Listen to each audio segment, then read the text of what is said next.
신상 언박싱. 얼마 전에요. 정말 오랜만에 뮤지컬을 보러 갔어요. 방역 지침 지키면서 많은 사람들이 한 공간에서 뮤지컬 보는데 무대 현장에서 주는 그 엄청난 에너지와 감동이 정말 감격스럽더라고요. 그게 바로 공연이 주는 힘일 텐데 코로나로 그 힘을 잊어버린 지 오래입니다. 관객들이 아쉬울 뿐이지만 사실 공연계에 종사하시는 분들은 정말 몸과 마음이 얼마나 어려우시겠어요. 오늘 신상 언박싱에서는 이런 시대에 공공공연 또 공공공연장의 길에 대해 고민한 책을 소개합니다. 공공공연장의 길의 저자 허난영 세종문화회관 예술단 전략팀장 오늘 모셨습니다. 팀장님 어서 오세요. 네, 안녕하세요. 오늘은 작가님이라고 호칭하겠습니다. 이 책 때문에 모신 거니까요. 감사합니다. 네, 먼저 작가님 자기소개를 좀 부탁드릴게요. 저는 세종문화회관에서 공연 기획 제작 관련 업무를 수행하고 있고요. 예술 기관의 지속 가능한 역할이 무엇인가에 대한 고민들을 네네. 하고 있는 예술 경영인 허난영입니다. 네. 현재 세종문화회관에서 예술단 전략 팀장을 맡고 있고요.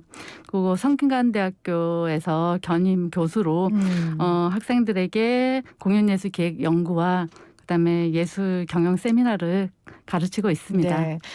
저도 PD로서 공개 방송이나 공연 같은 걸 직접 기획하고 뭐 제작하고 진행을 한 경험이 있는데 공연이 주는 그 엄청난 매력이 있잖아요. 그 일을 지금 20년 넘게 하신 거죠. 그렇죠. 공공공연장의 길 이 책을 이번에 내셨는데 이 책은 어떤 내용을 담고 있습니까?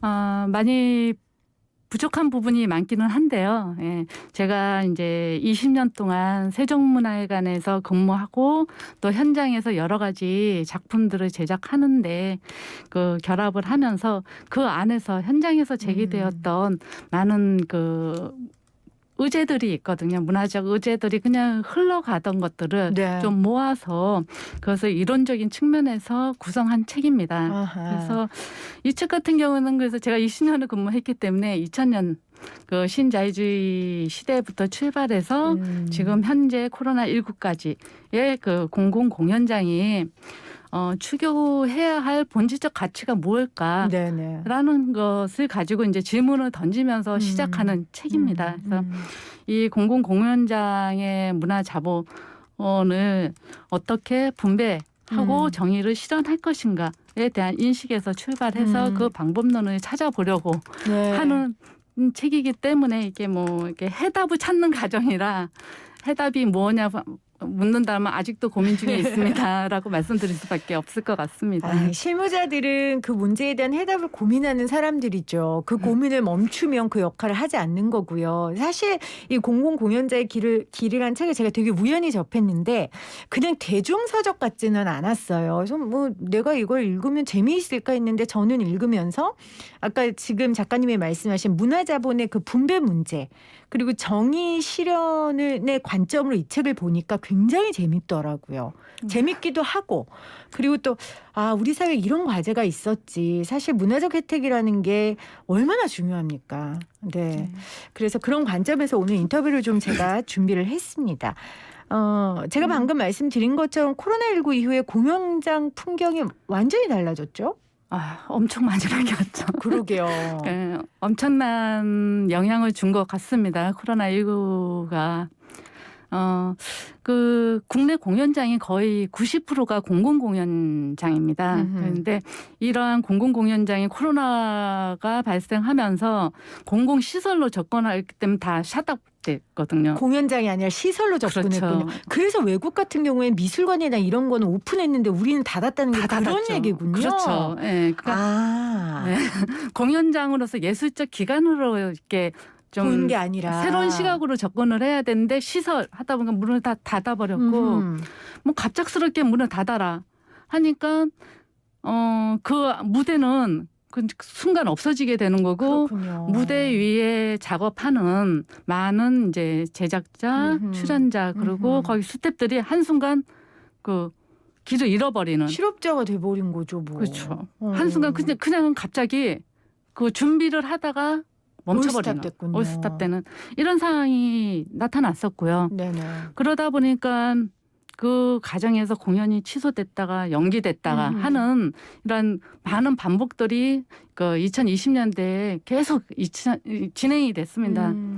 그러는 과정에서 이제 공연을 준비하던 뭐 예술가, 스텝, 제작진들이 이 긴 과정을 버티다가 보니 너무 이제 제작비에 대한 부담이 커지고 그렇겠죠. 또 뭐 앞을 어떻게 해야 될지 방향성을 잡지 못하다 보니 힘든 시간을 겪을 수밖에 없었죠. 그러고 결국에 이제 관객도 없고 예술가도 없고 제작진도 없는 텅 빈 무대만이 남아있는 상황이었다라고 볼 수 있습니다. 근데 조금 희망적이었던 거는 그럼에도 불구하고 그 이제 일부 민간 예술 단체에서는 이제 관객이 그 급감함에도 불구하고 공연을 어떻게든 해야 되겠다라는 열망도 있었고요. 네. 그 열망 속에서 그 관계자들이 또 새로운 만남의 형태들을 또 만들기도 했습니다. 그럼에도 불구하고 길을 만들어내는 분들이 계셨군요. 그렇죠. 그분들에게 희망을 가졌습니다. 맞습니다. 맞습니다. 네. 저도 코로나19 이후에 이 문화예술 분야에 대한 인터뷰를 좀 몇 번 했었습니다. 말씀하신 대로 예술가들이 온라인으로 본인의 퍼포먼스를 보여주는 사례도 소개했었고 사실 그 기존 영화를 넷플릭스에서 처음으로 사냥의 시간이라는 작품이 공개했었는데 그 감독 인터뷰도 했었거든요. 근데 그 이후로 뭐 지금은 그게 언제였나 싶을 정도로 넷플릭스는 너무 당연한 플랫폼이 돼버린 그러니까 정말 코로나 시대가 완전히 문화 상황을 바꿔놓는 그런 기점이 된 건 좀 분명한 것 같습니다. 세종문화회관은 그럼 코로나 시대에 어떻게 공연 같은 거 하셨어요? 그 세종문화회관 같은 경우 이제 처음에 코로나19가 이제 발생했을 때에는 공연 시설 다 닫아야 되는 상황이었기 그렇겠죠. 때문에 네네. 그 상황에서는 어쩔 수 없었지만 조금 시간이 지나면서 이제 민간 예술 단체들이 공연할 수 있게끔 하되 이제 그 온라인 형태로 공연을 하게끔 하는 힘내라 콘서트라고 하는 프로젝트를 진행을 했습니다. 그래서 네. 민간의 예술 단체들이 그 영상으로 제작하는 데는 많은 비용이 들기 때문에 엄두를 내기 힘들거든요. 네네. 그런 환경들을 세종문화회 무대에 공연할 수 있게 하고 영상으로 촬영해서 그것들을 온라인으로 그 배포할 수 있는 이런 작업들을 진행을 좀 했었고요. 네. 그리고 우리 이제 세종문화회관에 9개 예술 단체가 있는데 그 예술 단체들이 그 전에 준비했던 작품들을 다시 한번 이렇게 공연할 수 있게 하고 그것을 영상으로 찍어서 다시 배포하는 이런 형태. 그러니까 결과적으로 봤을 때는 무대에서 직접 관객과 그 출연자들이 만나는 이런 형태는 아니지만 그 중간에 영상이라고 하는 네. 어떤 그 기제를 통해서 매개적인 역할을 할 수 있게끔 하는 작업들을 진행을 했었습니다. 네. 2021년도 오면서 좀 바뀌었어요. 어떻게 해요? 네, 2021년도 오면서 이제 공연장을 시설로만 보고 무조건 닫아라라는 게 아니라 공연 기관으로서 이게 오픈을 하되 그 방역을 철저히 하고 좌석 간의 거리두기를 네. 실행을 하면서 전파의 가능성들 최대한 줄여갈 수 있도록 하자라고 하는 방향으로 가면서 이제 좌석을 이제 객석 거리두기 형태로 할 수 있게끔 그 정책에 따라서 안전한 공연장 네. 컨셉으로 해서 최대한 공연을 할 수 있게끔 환경을 조성해 드렸습니다. 그러니까 숨통이 조금 트이셨네요. 올해 올해는 들어서는. 네네. 근데 사실 저도 미술관 갔을 때 그 생각했거든요. 미술관이나 공연장에서 막 말하는 사람들 별로 없고 특히 공연장은 공연하는 내내 그냥 관람만 하기 때문에 마스크를 잘 쓰고 있으면 오히려 안전하겠다라는 생각을 했었는데 실제 올해 들어서는 그래도 좀 문화 활동이 이 공공공연장을 통해 있었군요. 이 책의 제가 좀 일부분을 읽어보면 한국 사회에서 공공공연장은 거의 모든 공연 예술을 제작, 유통하고 예술을 향유하는 바로미터 공간이다. 공공공연장은 여전히 중요하고 의미 있는 플랫폼이지만 디지털 미디어와 온라인 공간의 급격한 확장에 따라 공공공연장이 생존을 넘어 지속가능한 공연 예술의 공간으로 자리를 잡을 수 있을지, 찾을 수 있을지는 오랫동안 반복되어 온 질문이다. 공공공연장의 정체성과 정당성에 대한 문제 제기가 계속되고 있는 가운데 코로나19는 공연 예술의 본질마저 흔들고 있다. 이 문제 제기 때문에 오늘 이렇게 세종문화회관의 허난영 전략팀장이자 공공공연장의 길 저자를 모시고 인터뷰를 하게 됐습니다. 공연 예술 문화 이게 언제부터 대한민국의 대중문화라고 해야 될까 좀 본격화됐습니까? 공연 예술의 본격화라고 얘기하면 딱 어느 시기다라고 말하기는 말할 수는 어렵지만 없지만. 아무래도 제가 생각하기에는 21세기는 문화의 시기다라고 얘기를 하면서 2000년대에 포문을 열었고 그 2000년대 시작을 하면서 문화 예술에 대한 관점이 바뀌기 시작을 했습니다. 2000년대 들어서요. 그러면서 특히 2000년대 들어서면서 공공 공연장이 상당히 많이 설립되기 시작하고요. 그리고 제작하는 공연 기획 제작자의 인력들도 많이 양성되어지기 시작을 합니다. 그와 더불어 해외에 많은 이제 유명한 규모성 있는 그 작품들이 2000년대 이후에 들어오기 시작을 하죠. 그러한 과정에서 문화를 항유하는 그 관객들의 시선도 상당히 높아지고 그렇죠. 제작하는 제작 인력들의 역량도 강화되고 그것을 유통할 수 있는 공간, 공공 공간의 그 거점들이 상당히 넓어지는 이런 환경들이 조성되어진 게 2000년대에부터라고 생각이 들어집니다. 그러니까 쉽게 말하면 먹고 사는 문제가 좀 어느 정도 해결이 되면 그 나라와 시민들이 공공공연 예술에 좀 관심을 갖게 되고 그러다 보니까 인프라도 갖춰지고 컨텐츠도 만들어지는 거다라는 말씀이신데 이 먹고 사는 이걸로 좀 방점을 찍으면 그래서 2008년 금융위기가 금융문화에서도 중요한 분기점이었다면서요. 제가 생각하기에는 2008년도 우리나라 같은 경우에 이제 두 가지의 주요 분기점을 좀 두고 있는데 하나는 19년도 1997년도에 그 IMF 외환위기. 네, 외환위기 이후에 그 공적 영역의 변화들이 있으면서 공연장들이 그 재단법인화 되는 이러한 그 조직 구조의 개편이 있었고요. 그런 변화 속에서 수익 구조와 경쟁적 구조 내에서 민간과 공공이 경쟁하는 어떤 환경을 많이 만들어냈었거든요.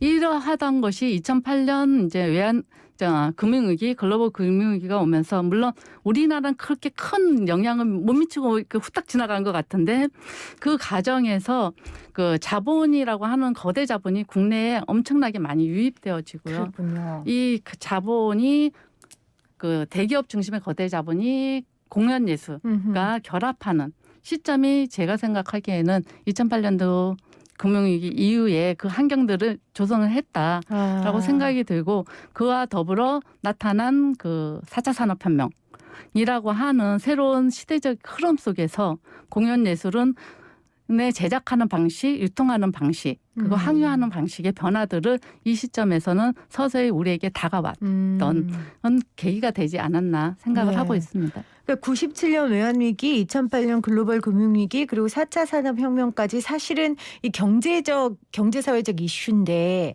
이 이슈들 때문에 우리가 고용 불안정과 그 양극화가 굉장히 심해졌잖아요. 그 안에 문화적 특권 계층도 생기게 된 거죠. 그러니까 문화적 불평등도 심화된 거죠. 문화적 불평등 그 전까지는 우리가 문화의 불평등을 얘기하기엔 80년대 이전에는 그런 개념이 없었던 것 같아요. 없었는데, 네. 그러니까 모두 다 척박했던 거잖아요. 그렇죠. 아무것도 없었다라고 좀 생각할 수 있고 특별한 예술가들이 서는 무대 정도였죠. 근데 2000년대 오면서 공연장도 많아지고 그 공연장 속에서 이제 항유하는 여러 가지 계층들이 생기다 보니 이것이 모든 사람이 다 항유하기에는 여러 가지 환경의 조건이 차이가 있더라. 그렇죠. 라고 나타나게 되면서 문화적인 어떤 불평등이 무엇인가를 고민을 던지기 시작을 했고요. 그러다 보니 그 문화를 그 공연 예술의 어떤 특권 계층에 의해서 항유하는 그리고 집중화되는 현상들이 갈수록 더 가속화되는 현상들을 나타나게 되면서 문화적 불평등에 대한 어떠한 문제 의식들이 이슈로 우리 공연 예술계 쪽에서는 나타나기 시작을 했다고 볼 수 있습니다. 사실 지금도 공연 하나 보려면 그 값이 만만치가 않아요. 저도 뭐 부담스럽고 특히 이제 아이들 뮤지컬 보여줄 때도 그 값이 만만치 않아. 저는 꼭 그때 그 생각 하거든요. 그럼 이 공연을 보여줄 수 없는 부모들도 많을 텐데 그 부모의 자녀들은 뮤지컬이나 뭐 공연을 이렇게 맞닥뜨릴 수 있는 기회조차 없는 거잖아요. 결국 경제적 능력이. 공연 예술 연구하는 분들 특히 우리 작가님 같은 경우에 이 부분이 되게 과제일 것 같아요. 그것도 어려운 문제 같아요. 어렵죠. 어렵죠. 이게 공연을 이제 제작하는 비용이 상당히 다른 어떤 상품을 제작하는 거랑 다르게 그렇죠. 엄청난 어떤 비용과 에너지를 담아내는 작품이고 거기에 맞춰서 그것에 대한 어떤 그 거래적인 개념에서 보면은 그 비용이 비싼 건 아닐 거라고 생각이 들어요. 네, 워낙 뭐 제작비 인력비가 많이 드는 분야니까. 그런데 보통 보면은 저도 생각하지만 그 뭐 오케스트라 같은 경우 보면은 비싼 가격 거의 지금 현재 45만 원까지 넘어가고 있고요. 네. 뮤지컬 같은 경우에도 해외에서 오는 뮤지컬은 뭐 20만 원 이상이 넘어가고 있는 이런 환경에서 뭐 개인 그 친구 둘이서 보거나 내년 연인이서 공연을 보려고 치면은 이게 심리적으로 쉬운 가격대가 아니고 맞아요. 말씀하신 대로 좀 환경이 좀 어려운 분들에게 있어서 이 작품을 뭐 애까지 해서 3명에서 본다 하면 한 번 시간을 2시간 내기 위해서 들어가는 비용이 최소 50만 원, 10만 원 정도거든요. 그러다 보니 상대적인 소외감도 느끼고 문화적인 그 항유의 기회를 뭐 강제로는 아니라도 사회 환경에서 박탈되어지는 것은 당연하게 이루어지고 있는 것 같습니다. 뭐 자본주의 사회에서 당연한 거고 뭐 문화도 소비의 영역일 수 있으니까 당연할 수도 있지만 문화가 한 인간의 삶을 얼마나 풍요롭게 만드느냐에 우리가 주목한다면 이 부분에 대한 고민을 공적인 측면에서 해봐야 되지 않을까라는 생각은 들어요. 그래서 이제 사설 공연장은 아니더라도 세종문화회관이나 뭐 예술의 전당 같은 공공공연장은 그런 부분에 대한 좀 고민을 해야 하지 않을까라는 생각이 들거든요. 이런 측면에서 공공공연장의 역할은 뭐라고 생각하세요? 저도 이제 공연장에서 한 20년 근무하면서 항상 머릿속에 있는 지점이었던 것 같아요. 좀 공연 예술이 우리의 삶을 얼마나 이렇게 풍요롭게 하는가 생각한다면 그리고 인간이 살아가는데 이게 축적되어지는 이 감동과 감성이라는 게 있는데 그럼요. 이것의 가치는 우리가 생각하는 그 이상을 가지고 있다라고 생각을 하고 있거든요. 그리고 한 인간이 이런 문화자본을 이제 획득하고 축적하는 과정에서 자신만의 내재화된 어떠한 그 삶의 방식을 형성한다라고 한다면 이거는 어떤 이 공연 예술이라는 것이 사치품의 영역으로 해석할 수 있는 것은 아니라고 보고 있습니다. 그래서 말씀하신 대로 그런 부분들을 좀 더 이렇게 확장해서 공공 영역에서 그 가치를 넓히는 작업들이 해줘야 되지 않을까라고 생각을 하고 있고 그런 공공공연장이라면 어떤 수익구조 경제적 형태라기보다는 이런 불평등을 완화하고 그렇죠. 그리고 모든 사람들이 조금은 수준 높은 공연들을 항유할 수 있게끔 그리고 그 기회를 좀 더 넓혀서 제공할 수 있는 환경을 만드는데 좀 더 기여를 해야 된다라는 생각을 하고 있습니다. 그런 측면에서 물론 진행되고 있는 어떤 문화 산업이라든가 예술 교육이라든가 예술 복지 측면에서 일정 정도의 그 프로그래밍을 하고 사업을 하고는 있습니다. 그리고 그것이 어떤 분배의 영역으로 본다면 대상은 다르지만 공적인 영역에서 어떤 분배적인 가치를 실현하고자 부분적으로 진행을 하고는 있지만 이것이 부차적인 영역이 아니라 그렇죠. 본질적으로 본질적인 측면에서 이것을 어떤 배치해내고 그 공공공연장이 가야 할 방향으로 좀 이렇게 설정되어지면 좋지 않을까라고 하는 생각을 좀 하고 있습니다. 2000년대부터 우리나라 공공공연 예술이 이제 시작됐다고 하셨으니까 지금 한 20년 정도 딱 우리 작가님 연차 정도예요. 한 20년 되니까 이렇게 작가님 같은 전문가가 이 분야에 나오게 됐고 또 이런 고민을 해주는 전문가가 있다는 게 참 고맙네요. 정말로요. 이 책에 이제 이렇게 쓰셨어요. 뉴노멀 시대의 공공공연장의 핵심 과제였던 수입 구조의 개선과 재정 자립도 향상, 공연장 운영의 효율성과 경제성은 중심주의에서 멀어지고 문화적 형평성을 추구하는 분배적 정의를 실현하는 가치적 분배로 이동하게 된다. 정말 문화예술이 이렇게 좀 이동해 줬으면 그리고 그 문화예술의 이동을 통해서 많은 분야가 좀 따라가 줬으면 하는 바람을 가져봅니다.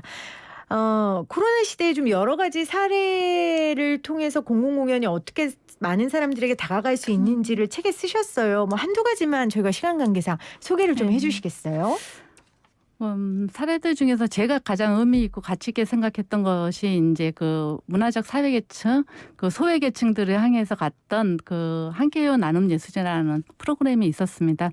그 프로그램 같은 경우는 말 그대로 이제 사회에서 소외된 그리고 문화적 소외된 그분들의 그 장애인 분들 내지는 그 청소년 내지는 그 외국인 이주 단체 이런 분들 대상으로 해서 그 공연을 하러 갔었는데 그 공연의 작업을 통해서 느끼는 감동은 그 무대에서 또 느끼는 관객과의 느낌 감동과는 달리 그렇죠. 그분들이 실제적으로 나에게 이런 것들을 볼 수 있을까 하는 그 느낌에서 오는 과정이 있었고요. 그 작품, 그 프로젝트를 진행하면서 가장 이제 이러한 작업들은 참 많이 그리고 진정성 있게 가야 되겠구나라는 생각을 했던 게 있었고요.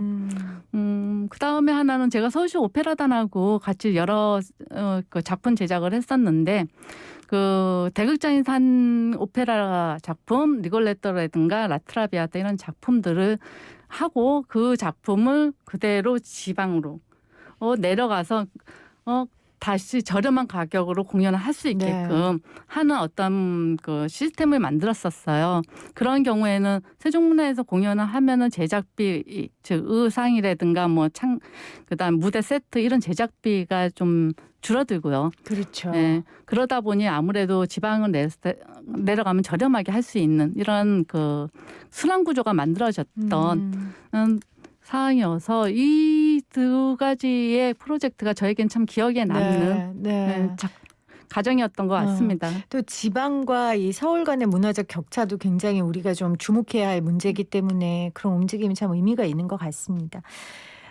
이 책에 공공공연장은 공공성이라는 가치적 결합을 통해 문화적 형평성과 분배적 정의를 실현하는 영역에서 지속가능한 경로를 모색해야 한다. 진지한 만성이 필요하다 하셨는데 마지막으로 우리 작가님이 정말 내가 이 길을 고민하는 사람으로서 이런 거는 꼭 한번 해내고 싶다. 이런 게 있으실까요?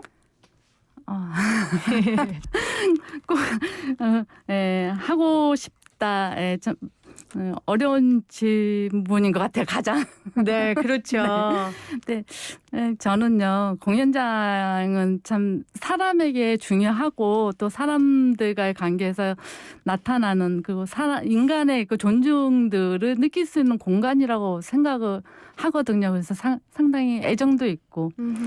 근데 그런 공연장에 어떤 그 민간에서 활동하는 젊은 공연 제작자, 그다음에 스태프들, 그리고 예술인들이 이렇게 쉽게 같이 할 수 있는 구조가 없다라는 게 참 많이 안타까워요. 그래서 외부 민간에서 활동하시는 이런 열정적인 그 공연 예술 관련 종사자들과 좀 그 제작비에 구애하지 않고 얽매이지 않고 그리고 안정적으로 너무 좋네요. PD로서도 제작비에 구애받지 않고 좀 안정적인 환경들을 만들어드리고 싶어요. 그러니까 되게 열정은 있는데 작은 규모에서 어려워하는 많죠. 그런 분들. 그런 분들에게 제공할 수 있는 어떤 구조 그런 협력적인 형태 그것이 무엇인지는 고민해야 되겠지만 만들어보고 싶습니다. 알겠습니다. 우리가 요즘 대한민국 문화의 힘 참 많이 이야기합니다. 어떻게 보면 경제적인 어려움의 외로움을 사실 문화적 혜택으로 좀 달랠 수 있기도 하잖아요. 정말 치유가 될 수 있고 회복이 될 수 있는 게 또 문화의 힘이기도 합니다. 세종문화회관을 비롯해서 이제 공공 공연을 책임지는 많은 분들이 좀 이런 고민들을 해주셨으면 좋겠고, 그런 관점에서 우리 헌한영 작가님 같은 전문가가 있다는 게 참 다시 한번 감사를 드립니다. 왜냐하면 저도 뮤지컬 한번 보러 가려면 진짜 큰 마음을 먹어야 되거든요. 알겠습니다. 자, 오늘 공공공연장의 길의 저자이자 세종문화회관의 전략팀장이신 헌한영 작가와 함께했습니다. 작가님 고맙습니다. 네, 감사합니다.